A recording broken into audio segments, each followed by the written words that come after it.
పాడుతున్నవారు రామార్జున గారు, లక్ష్మీ కుమారి గారు.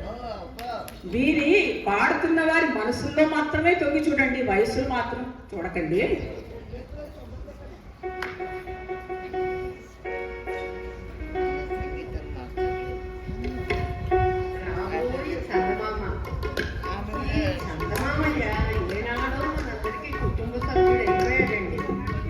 ముఖ్యంగా సినిమాల్లో జంటలు చందమామ చెవిలోనే సర్వం ఉండేవాడు.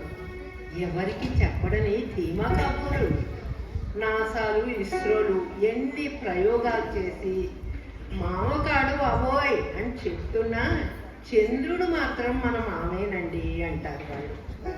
సరే, 1955లో మిస్సమ్మ సినిమాలో పింగళి నాగేశ్వరరావు గారి సంగీత నిర్వహణలో పింగళి వారి రచన, సాలూరు రాజేశ్వరరావు గారి సంగీత నిర్వహణలో ఏఎం రాజా, పి లీల గారు పాడగా అదో మంత్రంలాగా అయిపోయిందనుకోండి. చందమామ ఉన్నంతకాలం ఈ పాట ఉంటుందంటే అతిశయోక్తి కాదేమో అనిపిస్తుంది. మరి వినేద్దామా పాట?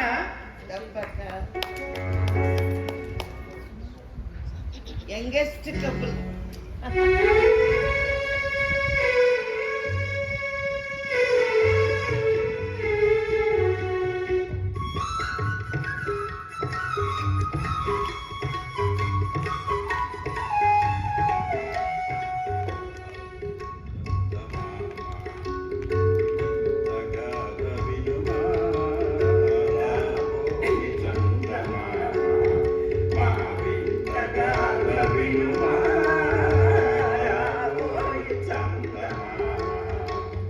సామంతము గల సఖ